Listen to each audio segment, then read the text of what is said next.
Hi everyone, my name's Rachel and welcome to my Cozy Corner. Today I am here to talk about my favorite books of the year. How is it the end of 2024? I don't know. I feel like this year flew by like every other year does, but especially having a kid makes the year fly by even faster. I read 24 books this year. It was much higher than last year. I only read about 8 books last year. I can't remember exactly.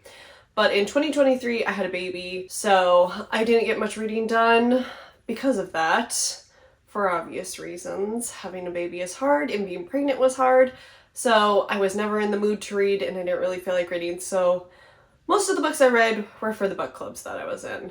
But this year, I had a much better reading year. I read about 24 books, which is pretty average. I'm hoping next year to read a little bit more, especially with starting this YouTube channel. Hopefully it gives me the motivation to read more. I only have 5 favorites this year, which is fine. That's pretty typical, but I didn't have a very high rated reading year. I feel like a lot of the books I rated were either 3 stars or 4 stars, but I'm hoping that changes next year. These are in no particular order, by the way. I can never really rank my books that well, unless one really stands out. Typically, most of my 5-star reads are pretty much on the same bar. So my first favorite book of the year is Fourth Wing. I'm sure you've heard of it. I'm sure a lot of you have read it, but it was my first, I think I rated it 4.5 or 5 stars at the beginning of January. So it was my first highest rated book of the year. I read it at the end of 2023 coming into 2024, and it's still here. I still think about it, but what did I not do? I didn't read the second book, which I need to get on because the third book is coming out in January 2025. I guess that's on my reading plans for next year. I really enjoyed the fact that this was set in a college and it had dragons in it, which I really enjoy Game of Thrones, so that was right up my alley. One of my favorite genres is fantasy romance, so it kind of put my two loves together, which is Game of Thrones and fantasy romance, into one book. Had kind of a game thrown in as well. That always keeps my interest, especially since one of my favorite books growing up was The Hunger Games. So clearly I have a love for any kind of game in a book. I really enjoyed the slow burn romance in here. Enemies to lovers. I feel like they were kind of enemies to lovers, but they turned into friends and so on and so forth. I enjoyed the friendships that were made in here and the dragons, of course. I need to read more books with dragons, clearly. I really enjoyed this book. Let me know if you enjoyed this book too, or if you didn't enjoy it, why you didn't enjoy it. I could see why some people didn't enjoy it since it was so hyped so much. I loved this. My grandpa even loved this. So, first favorite of the year. My second favorite book of the year was Yours Truly by Abby Jimenez. I read that right after Fourth Wing.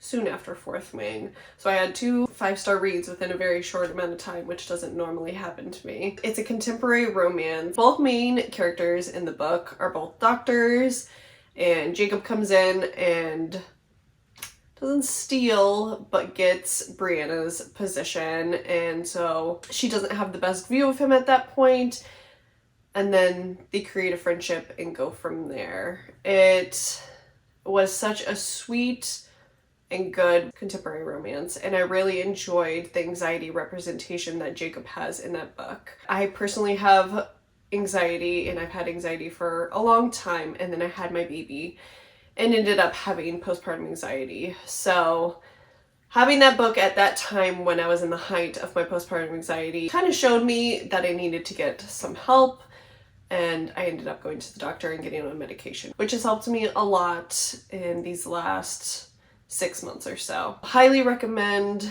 if you enjoy contemporary romance and you need a good anxiety rep from a book.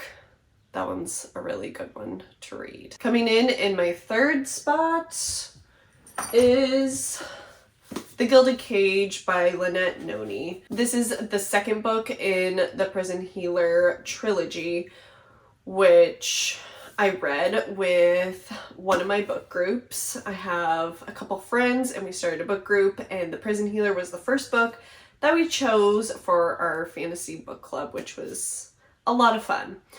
Another one that has like challenges in it, kind of a game. Kiva needs to do these challenges in order to get out of the prison that she's in, that she has been in since she was a child, and she meets somebody that helps her, and they form kind of a friendship / romance. So there's a little inkling of romance in there as well, but it's primarily a young adult fantasy book, which I haven't read a young adult fantasy since I was a young adult. My tastes have changed since then. I primarily stay towards like fantasy romance, more adult centered.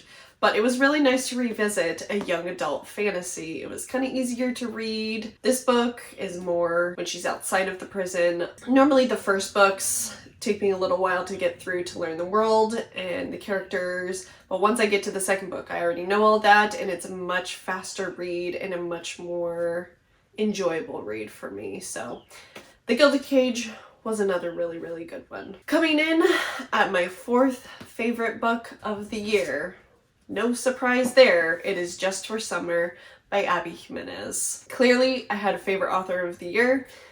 It is Abby Jimenez. I even read one of her short stories. Was it short? Yeah, a short story around Valentine's Day. My mom recommended it to me. I read this one during summer, which was perfect timing because it's set in summer and it had all the summery vibes in it, which I really enjoyed at the time.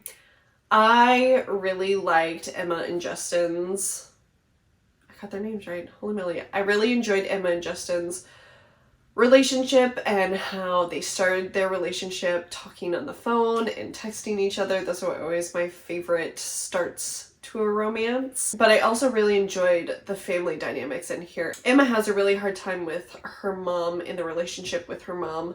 So that was a very interesting part of the book. And then Justin has to take care of his siblings because his mom gets sent to prison. That was a conflict in the book that was very interesting to me that I haven't really read that much. So much so that it made me cry. Any kind of family dynamics tugs at my heartstrings. Not only was it a summery fun book, but there was also other serious topics in here that made the book more interesting and which made it one of my top books of the year. Sorry if I'm sounding a little hoarse. I'm on the mend from a head cold.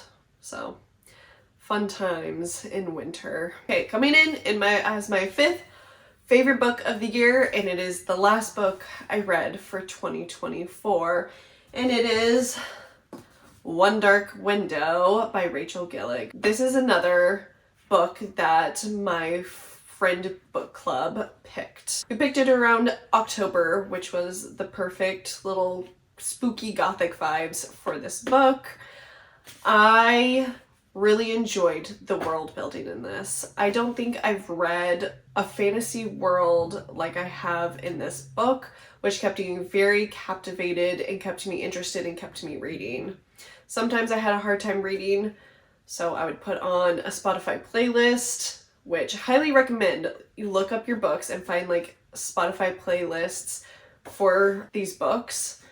They really help set the mood and get you in a reading mood. So just a little tip if you need it. I need to do it more with books that I'm reading. This one's another fantasy romance, but the romance is only a small part of it. Primarily it's about Elspeth and her powers and the kind of powers that she has. The fantasy world is primarily why it brought it to the top of my books of the year. I can never say no to romance. I always love a little inkling of romance in my fantasy books, or more romance in my fantasy books.